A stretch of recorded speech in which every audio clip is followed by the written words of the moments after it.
যারা দাড়ি রাখেন না, হিম্মত করে দাড়ি রাখেন, হিম্মত করেন যে ইনশাআল্লাহ দাড়ি রাখবেন। দাড়ি না রাখা এটা কিন্তু অনেক বড় অপরাধ। অপরাধটা কি জানেন?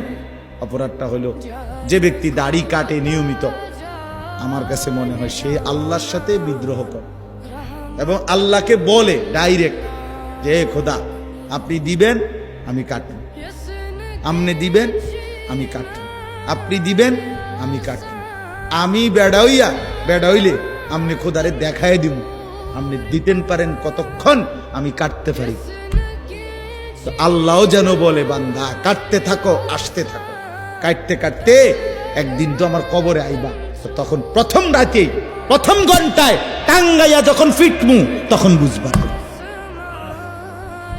মাতবরি ছুটাই দেব তোমার প্রথম ঘন্টাতে দেব, কবরের প্রথম ঘন্টা। হাত্তা তাখতালিফা আদলা, আল্লাহ নবী বলেন কবর যখন প্রথম মিনিট নাফরমানকে কবরে একটা চাপ দিবে, তো ডান পাশের মাটি বাম দিকের মাটি ডান দিকে, মানে ডান পাঁজরের হাড্ডি ভাঙ্গা চিড়া এই পাশে চলে যাবে, এই পাশের হাড্ডি ভাঙ্গা এই পাশে চলে যাবে। 1 মিনিটে নাফরমান সোজা চুরচুর হয়ে যায়। অহংকার করো না, মাতবরি দেখাইও না, সবাইরে বলবেন, কেউ বড়াই করেন না।